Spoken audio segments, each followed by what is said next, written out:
In the modern world, finding information about the do's and don'ts of language and culture is easy. Because of the internet, it is a very good idea to research what to say and, more importantly, what not to say in a country. If you make a mistake in England and say sneaker instead of trainers, you won't offend anybody. However, there are some expressions used in one country that may be impolite and highly offensive in another country. Every language in the world has words that are not used in polite conversation, and English is no exception. Small mistakes like sneakers instead of trainers won't get you in trouble, but there are a few words that might. Before visiting America or Britain, it would be wise to do some research about the taboo. If you do make a mistake, or if you feel you have offended the person you are speaking with, it is best to apologize quickly. Most people will be easily satisfied with a genuine apology. As long as you haven't offended your listeners too much, the mistake will most likely be forgotten and will give you a humorous story for you to tell your friends later. In this program, we have listened to Tom and Glenn many times.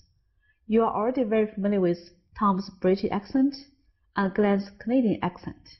Many of you might want to sound like a native speaker, even though you know a lot of vocabulary and you can speak fluently.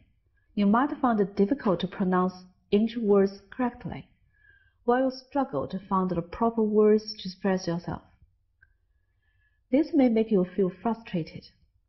Sometimes you are afraid that your native accent, for Chinese learners, our Chinese accent might make your listener hard to understand.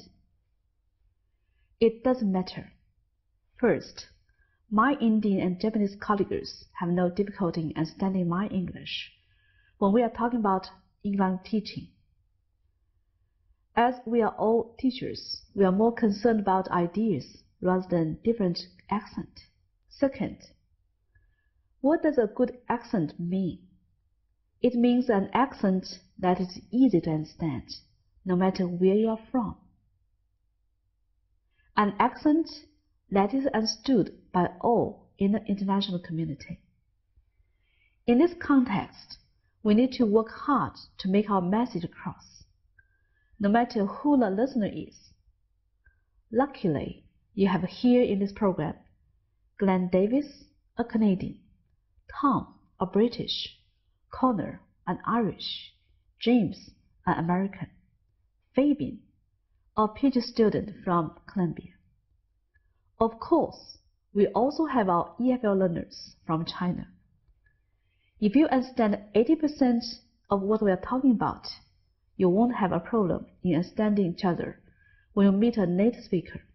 Improving your English accent is an easy and enjoyable way to learn and master the most challenging characteristics, such as troublesome vowel sounds, differences in stressed and unstressed syllables and words, which make you sound like a native speaker. Now let's first look at the one-syllable words. One-syllable nouns, verbs, adjectives, and adverbs are stressed on a vowel sound in the word.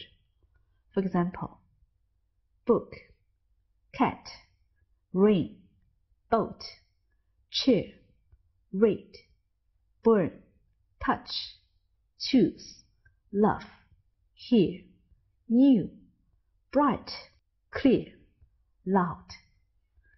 Second, two-syllable nouns.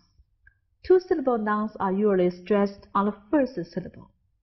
For example, teacher, student, carpet, lesson, region, illness, statement, increase, present, project, symbol. Two-syllable words that are adjective are usually stressed on the first syllable. For example, funny, local, useful, foolish, native, careless. Shift of stress. In some cases, a word can be a verb and can also be a noun. Let's look at example 1. Present is a verb. Present is a noun. Increase is a verb. Increase is a noun. Object is a noun, while the verb is object.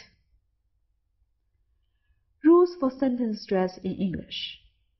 The basic rules of sentence stress are content words are stressed, while structural words, sometimes called function words, are unstressed.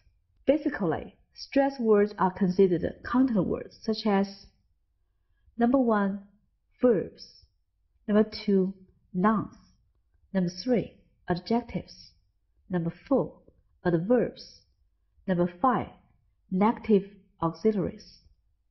For example, verbs such as give, make, tell, visit. Nouns such as car, music, book, Peter. Adjectives such as red, beautiful, interesting. Adverbs such as loudly, never, often, carefully. Negative auxiliaries such as don't, aren't, can't. Non-stressed words are considered function words or structural words, such as number 1, determiners, number 2, auxiliary verbs, number 3, prepositions, number 4, conjunctions, number 5, pronouns. Determiners are words like the, a, some, a few.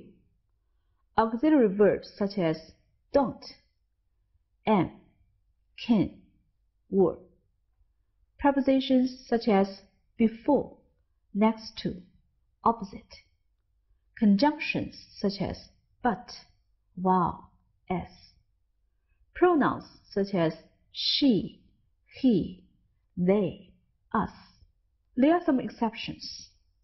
These rules work for normal stress, but sometimes we can stress a word that would normally be only a structural word. For example, number 1. They have been to Mongolia, haven't they? No, they haven't, but we have. Note also that in this sentence, be is used as a main verb. It is usually unstressed, even though in this case it is a content word.